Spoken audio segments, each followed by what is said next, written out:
What's up, guys? My name is Gabe, and welcome back to the Trojan Blade. Welcome back to a brand new video. So, it is the day after USC secured the #1 signing class in the nation, and I thought now was as good a time as any to take a way too early look into 2026. And before we get into portal season that does open January 2nd, I thought mixing the returning roster, or at least the projected returning roster, with these incoming true freshmen, that it would be an interesting experiment to see what the starting offense is going to look like next year. Now, I will be doing the same thing for the defense probably tomorrow, but today we are just talking about the offense. So guys, if you are enjoying the videos, please do leave a like and subscribe to the channel if you haven't already. Really appreciate you guys being here. Now let's get into it. All right, so up on your screen, this is my first rough draft of what I think it could look like. And this is obviously with the prospect of Jaden Maiava declaring for the NFL draft, Elijah Page returning, Alani Noah returning. So a lot of questions have to be answered before we really have a good look at it. And just talking about quarterback here to start, I obviously have Hassan Longstreet in there right now. Now, I hope Jaden Maiava returns. I think he was fantastic this year.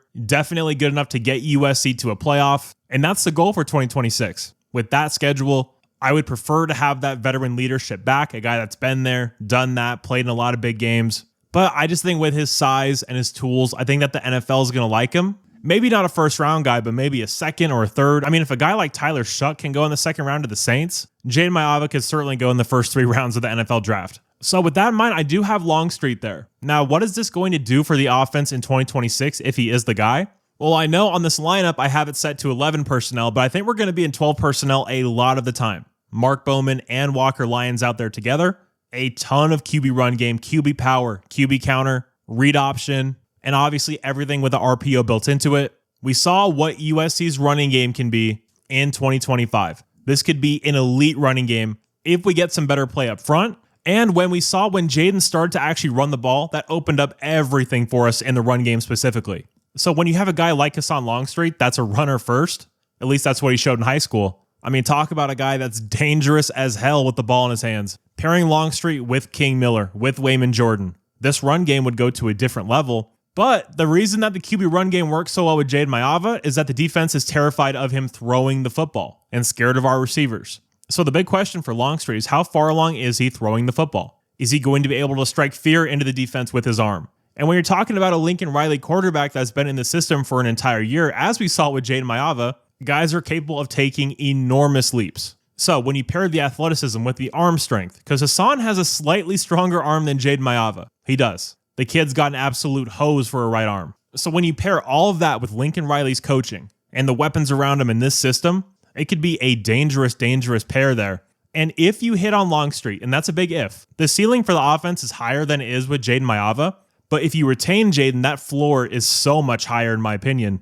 So I think we're good either way, because at this point, I trust Lincoln Riley with the quarterback thing fully. I really do. So Longstreet or Maiava, the offense is going to look completely different depending on who's there. But I have faith in either guy to be very good next year. Running back, I have King Miller. It's obviously going to be 1A and 1B with King Miller and Wayman Jordan, assuming Wayman returns. And this is going to be a loaded running back room in 2026. I mean, at the moment, we have King Miller, Wayman Jordan. Is James Johnson going to stay at running back, or is he going to move back to defense? Harry Dalton, Riley Wormley. And then you got the freshmen coming in with Deshaun Rideau and Sean Alston, who's a hell of a player as well. So we're going to probably see a few more departures in this running back room. Who's it going to be? I don't know, but all I do know is that if Wayman Jordan returns, it's going to be King and Waymo as your 1 and 2, essentially both being a 1. So I have that there. Moving to tight end, I do have Mark Bowman. I know playing tight end as a true freshman is almost unheard of. It's extremely difficult. The amount that's placed on their plate is really, really hard at times. But guys, you don't pay a tight end what we paid Mark Bowman if he's not going to play. And I brought this up on the signing day special I did with Tim Prangley yesterday. If you guys haven't checked that out, please do. After you're done watching this, go watch that. We went through the entire class, a very fun video. But as I told Tim, on the Big Ten Network, Jake Butt, former Michigan great tight end, he was talking about Mark Bowman. He says he gets the chills when he watches him play. He said that it's like watching Brock Bowers 2.0.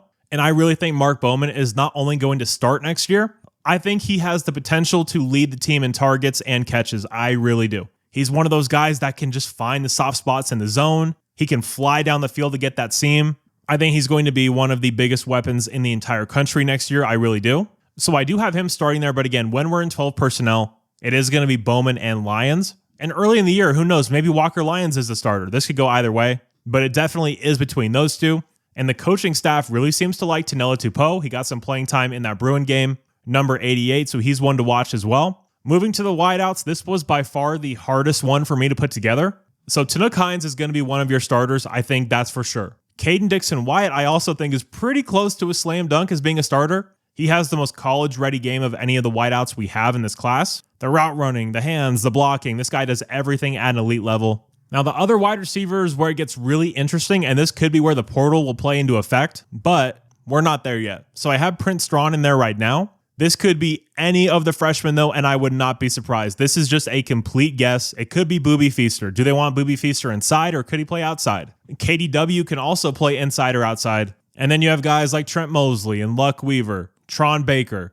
We have so many guys in this class. And not to mention the guys already on the roster. What about a Mo Eisen or a Corey Sims? Zacharias Williams is going to be back. It could be any one of those guys. And I'm sure it'll play out in time, but as of right now, we don't have a Mekhi Lemon or Jacoby Lane on this roster for next year. The guy where you just cannot take him off the field no matter what. So could we see a more 2023 or 2024 wideout rotation with a bunch of guys playing and getting reps? I do feel very good about Tanook Hines and KDW getting a ton of the reps here, but it is going to be a very heavy rotation room in my opinion. And then moving to the offensive line. So Elijah Page coming back is a massive part of this puzzle. Is he going to? I think he is. Elijah Page needs to come back because if he does, he can play himself into a first-round pick. He's that good. He's that talented. He just has to stay healthy.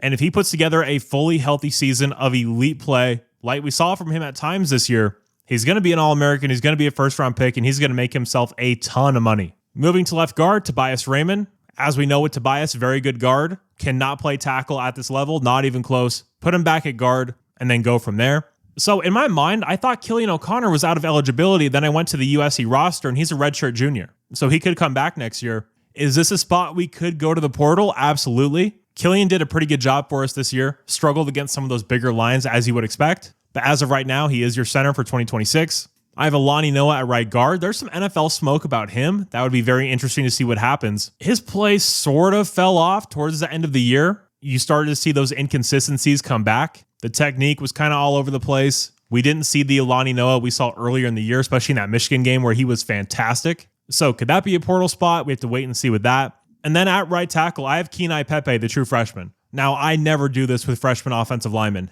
I just don't do it. But the size, the strength, the program he's at IMG. This guy's a college-ready tackle. He just is. He's going to be an early enrollee, which, by the way, 32 of 35 guys are going to be early enrollees. How crazy is that? But get him in the program, get him up to speed, and honest to God, I think Kenai is going to be ready to play this year. You normally don't see guys that are that big, move that well, and are technically sound, and are also vicious maulers in the run game. He's the complete package. There's a reason he's the number 5 overall player in the country, the number 1 offensive tackle. This guy is a stud. With the potential to be a generational player at the tackle position, you guys know how high I am on a guy like Elijah Page and how high I was when he committed. Kenai Pepe is at a different level in terms of being a prospect. He just is. So to bring a guy like this in, I think he's going to be your right tackle in 2026. And if Elijah Page does go pro, I think he has a chance to start at left tackle for you week 1. I really do. He's that far along, that advanced, that physically gifted. Kenai Pepe, remember the name. The kid's going to be an absolute monster.